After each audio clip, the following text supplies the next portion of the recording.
The Grow My Cleaning Company podcast helps owners of cleaning companies just like you to grow your company and yourself so you can make more money and finally get the time and money freedom that probably got you into this business. Discover how to automate and create systems that allow you to grow like crazy without losing control. If you dig the show and want to show some love, subscribe, rate, and review on iTunes. It really helps. Enjoy the show. Hey, Cleaning Nation. Mike Campion here with Savannah Armstrong. She and her husband, Nick, started Lemon and Love Cleaning Club, which I think I love. I'm not sure. But they started officially in December of 2019. They serve the Birmingham, Alabama area with residential cleaning services.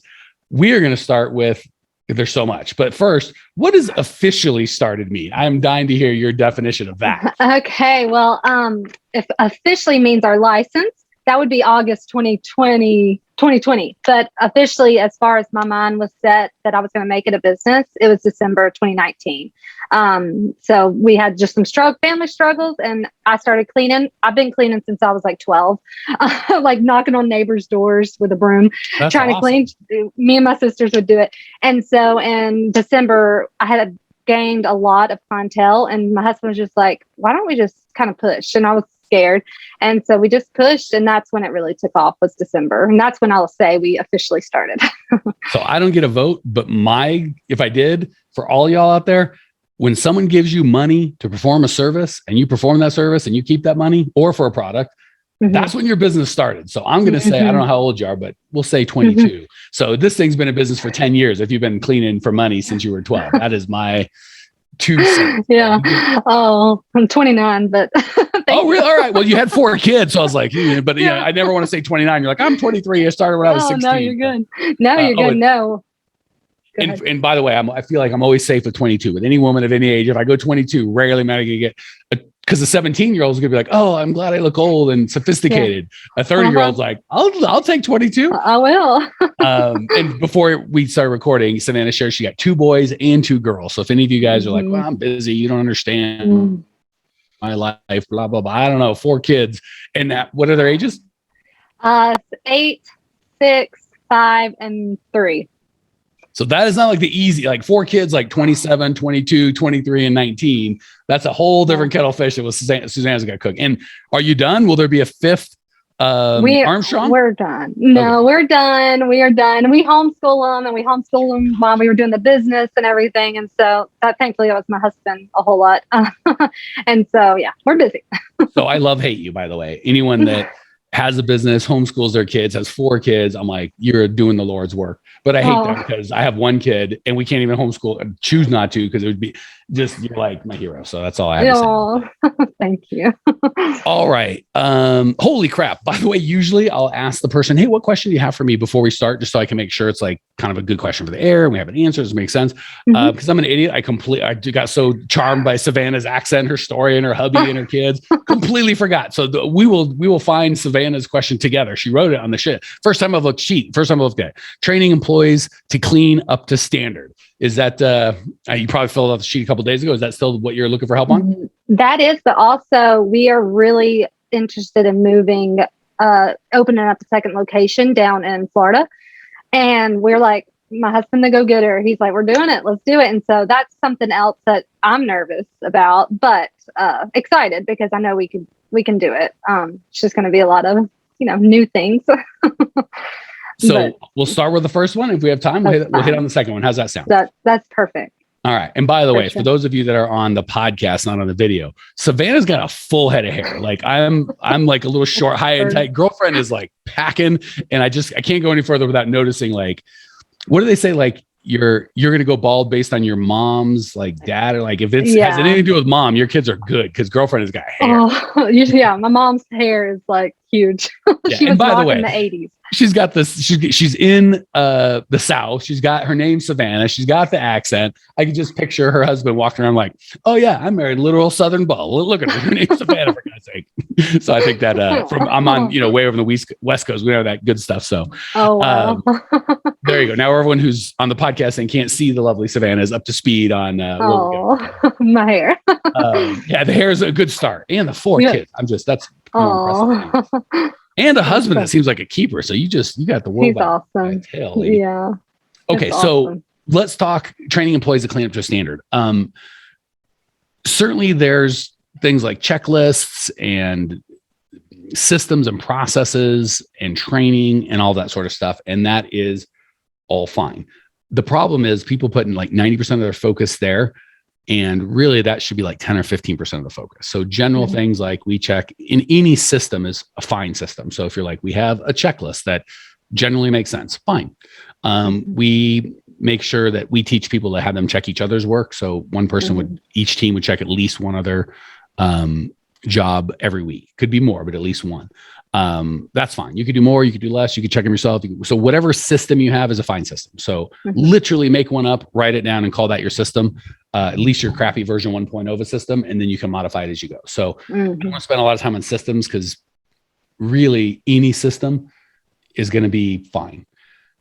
The problem people get into is like, well, I have an employee manual and they signed it and that's what they're going to do. And by God, and then we're confused when they don't do it. And we're like, but it was written down and they did it. It's like, well, there's a reason these guys and gals, might be making $10, $12, $13 an hour, not splitting the atom. They're not, that's just the reality. So we could try and convince them of our owner attitude, which is why I said I was going to do it. So of course I'm going to do it. And as an owner who makes a little, hopefully more than $12 or $13 an hour, that makes sense.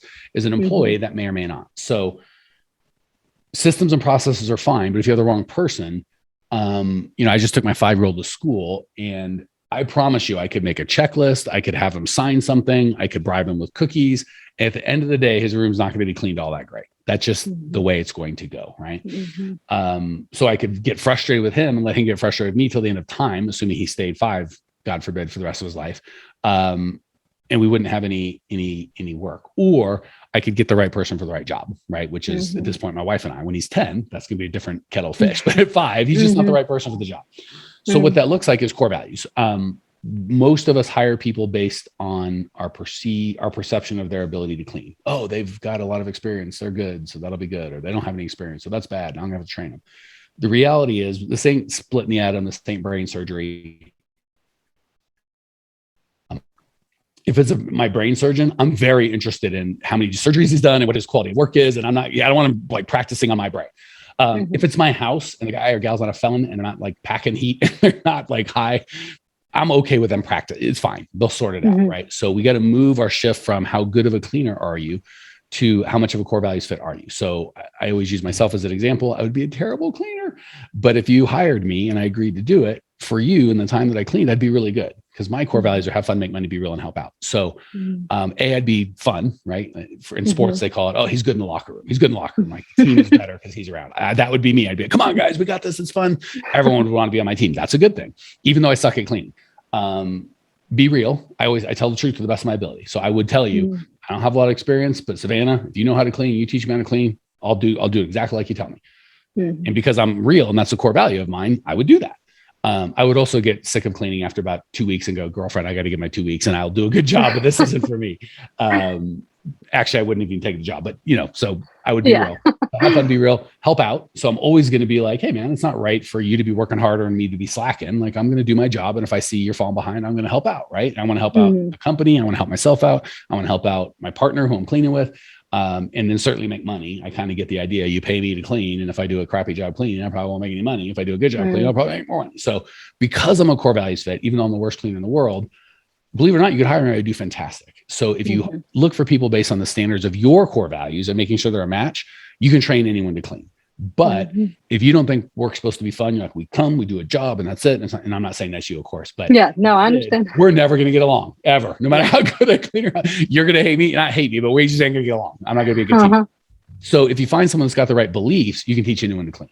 But if I've got a bad attitude and I'm the best cleaner in the world, but I'm like, I'm better than Savannah and I have my own thing and I'm not going to do it your way and your checklist sucks. And maybe I am the best cleaner in the world. I'm still going to be a terrible teammate. So that makes sense in terms of if you have the wrong people, you can spend a lifetime trying to beat them into submission and be very frustrated. If you have the right people, you can kind of just leave them be. And again, I'm not saying don't have a system, but I'm saying any system will do when you've got the right person. When you've got the wrong person, no system's going to make them the right person. Right? That's all right. Yeah. Questions, comments, or remarks on that before we try and talk about moving to Florida?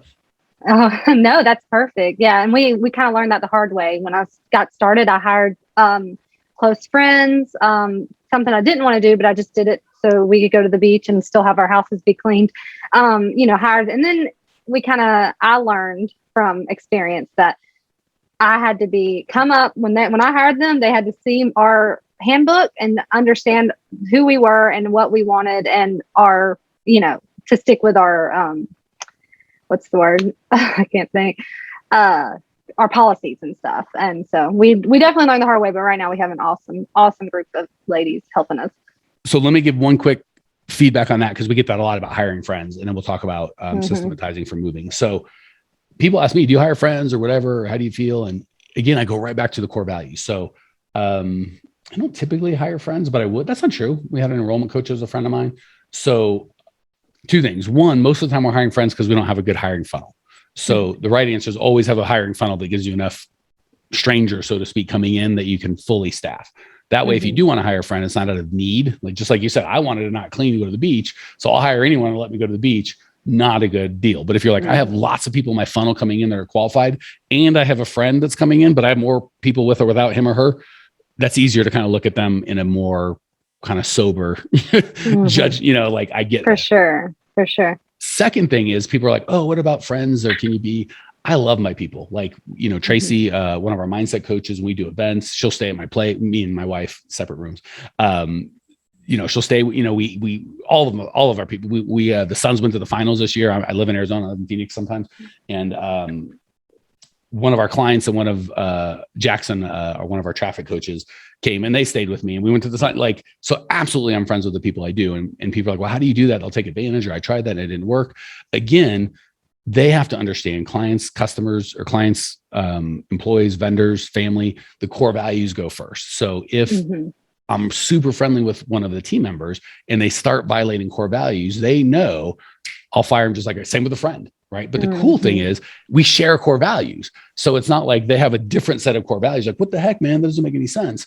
When they're violating one of my core values, they're violating one of their core values. And I'm kind of like, hey, Savannah, you said you do this and you didn't. That's not being real. That's not who you are. And she's either going to go, F you, I don't want to live like that. And that's okay. We'll part friends. Or she's going to go, you're right. I'm not a liar. That's not who I am. I'm sorry. Can I try and get better? So when you've got the right people, you can be friendly with them and just let the core values kind of run the show, as opposed to, well, you're my friend, you're my whatever. And it's like, and it works on you too. Right. So we had an instance where we have a team of people that we have a huge Facebook group and all this sort of stuff, and I can't possibly keep up with it. So we have a team of people do it, and they use my profile. So it looks like me. And Lindsay, one of our teams, like, hey, that's not really being real. Like you're having them pretend like they're not. And a lot of people do that. It's not because I'm trying to big time anyone. I just physically can't. There's a team like 4 ladies that do it. I couldn't possibly. So we changed it to, they still use my profile, but right off the bat, they go, hey, I'm one of the staff here. So they let them know right off the bat. Do we make less money, or can we help us? Maybe, but I don't care. It's a core values match. And even when I was outside of core values and my team member showed me, I'm like, yeah, duh. So for sure. All that said, this isn't saying you have to hire friends and family, but as long as the core values are in charge and they supersede the relationship, if you act outside of the core values and your friend who works with you can say, hey, Savannah, you told me we had fun here and this isn't super fun, or you told me we'd make money and I'm not, or as long as they can hold you accountable to that, you can hold them accountable. And if they're not in line with your core values, you can still part friends. Right. You don't have to be dead to me. I still love you, Savannah, but I'm all about making money and you don't really care about that. That doesn't mean you're a bad person. It just means you should probably maybe go work for a nonprofit. Like, that's okay. Like, it doesn't mean I'm a bad employer or you're a bad employee. We can still be friends. We're just going to part ways. And every friend I've had that we've worked and then didn't work generally has worked that way. And that helps so much. And I do want to say the girls that I hired that were my close friends were amazing. It was me not having structure and me not telling them, not being clear with my expectations. So the girls, I mean, they're awesome. They clean great. Really sweet girls. And so I didn't want to throw them under the bus because they were awesome. I just didn't know how to be a boss or a manager. And so I had to learn that. And it's not even I love your integrity of not wanting to throw them under the bus, but, and you didn't share their name, so you didn't, but it's more, I love that you owned it, right? Because if it's always, when people come to us for coaching, it's a lot of, you don't understand, people in my area, they don't want to work, everything sucks, blah, blah, blah, blah, blah. Gives me a perfect example. I've been married to my bride for like 10 years now, but 15 years ago when I was dating, I lived in Scottsdale, which is a lot of money. And all of my friends were like, nothing but gold diggers. All the girls out there are just whatever. And I'm like, I'm dating really nice ladies that are super sweet. We're dating in the same pool, right? It was just, I kind of owned, well, if you act a certain way, you're going to attract a certain lady. And you act a different way, you're going to attract a different lady. I love that you owned, our people suck and they suck and everybody, well, maybe. Or you're like, hey, the way I was leading, I got the followers I deserved, right? So I love that you own that. Because again, then you can fix it, right? A lot of those guys are still saying, I married an amazing woman, beautiful, not a gold digger in the least. Way too good for me. And some of them are still single, bitching about, nothing but gold diggers. I'm like, okay, that will be your story and you'll get that result. I'm just going to go ahead and be with my bride, who's an amazing human being. And at least couldn't be further from a gold digger. Although she'd have done good because we got some money. Yeah. Good job, baby. Proud of you. Yeah, maybe she was. I don't know it, but it worked out for everybody. So God bless you, baby. She saw your vision. Yeah. She's like, I see what's going on. Hey, she believed in you. She made a good, I liked it. I hope, well, we'll do when we've done podcasts with her, she can speak for herself if she thinks she made a good deal. I think she did. I know I did. That's for Doug, I'm sure. So anyway, everybody, are we cool? And again, this mostly for Clean Nation, but I just want you guys to know when people say, should I hire friends or not hire friends? It's not really about that. It's just what Savannah said is, how do I lead my team? And if you lead your team right, you can hire not anyone you want, but by being a good leader, you'll hire the right people. And some of those people may be your friends, and that's okay. It's just don't hire out of desperation. I know no one, so I'm going to hire you. Recipe for disaster. Or, it's about me and what I want, the business wants, and you have to feed me, or what you want, and I have to feed you. We have this shared vision of values that we're going to play by, and we both want to be in an environment that we get to live those things. And I get to encourage you to live those values that are your values. And you get to encourage me to live those values that are my values. And if and when one of us doesn't follow those values, we'll just part friends. It'll be okay. So, all right. That makes sense. Perfect. We've got like very little time, but I want to touch quickly as possible on moving to Florida. Again, I hate to say it because it sounds like I'm just giving the same answer, but it's true. And it's funny, by the way, one of the first things when we get clients that we teach them is core value, how to discover your core values, how to run your company with it. And I feel like they're more into the great, all that's fine, but how do I get a hiring funnel? How do I make the phone ring? And how do I get employees? And those are all important stuff. We teach that too, but they're more focused on that. And the higher level kind of client we get that's doing better, like the 7-figure and up clients, they go right back to the core values. They see that that's where the freedom is. So I kind of we teach the first thing kind of like beginning, but it's really advanced. So if you're hearing a lot, it's because it will set you free. So same thing when it comes to hiring and leaving. If you've got perfect example, I leave all the time. I travel, my team's great. I could literally not show up for a month and everything would just go fine. Because we all believe the same thing. So if I had an employee handbook and I left for a month, I guarantee you something more than one thing's going to come up that's not in that employee handbook. Second, if it did have everything, it would be 1 billion pages long and no one could find everything in there anyway. Third, even if they could find it, they're not going to do it on the spur of the moment. Fourth, if I'm asking them to do something that's outside of their nature, doesn't matter if it's in there anyway. If it's a lazy dude, he's a lazy dude or a gal. Like it doesn't matter what but if it's a core values match, I literally can tell people, as long as you can look me in the eyeball and explain how you're having fun, making money, being real and helping out, not just you, but our clients and everyone involved was having fun, making money, being real and helping out, do anything you want. That's the entire owner's manual or employee handbook. Do anything you want and they'll never screw me. So they might go a little 1 or 2 degrees left and I might've gone a little 1 or 2 degrees right, but it's never going to be a catastrophic thing.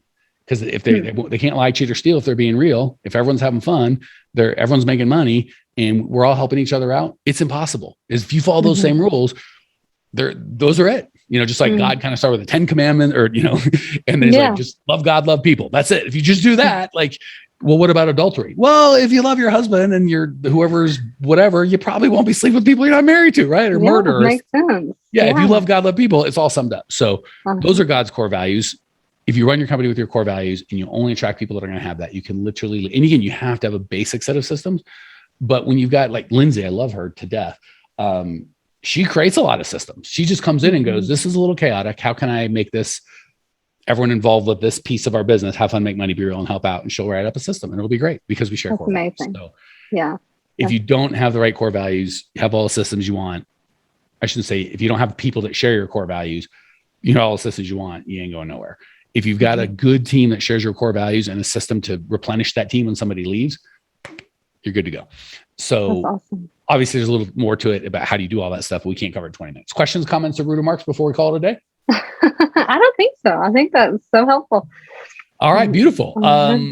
Clean Nation, if you are like, I like this, I want more, talk to me. Where's Savannah? Where's Mike? I need to hear all about this crap. Go to growmycleaningcompany.com. We have hundreds of podcasts. The best place to start is there's a free on-demand masterclass that is probably the best 40 minutes of content we have. Not saying a lot because we've got thousands of hours of content. There's a Facebook group of 15,000 people. growmycleaningcompany.com. Check it out. Now I will see you there. Well, here we are, the end of the podcast, and you made it. Great job. I've got a little bonus for you for sticking through with me. But like I mentioned before, if you got value out of this podcast and you want to show a little love, subscribe, rate, and review on iTunes, Spotify, wherever the heck you're listening to this thing. Share with a friend, share the love. And as a special thank you for those of you that stuck with me to the end, how about I give you my personal phone number so we can text? It's a great way for me to get to know you, your business, your goals personally. So shoot me a text now, 602-932-6431. 602-932-6431.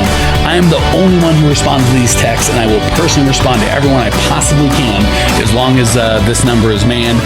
Don't know how long we're going to keep this at the end of the podcast, so grab it now. 602-932-6431. Give me a text. Say hey. Can't wait to meet you.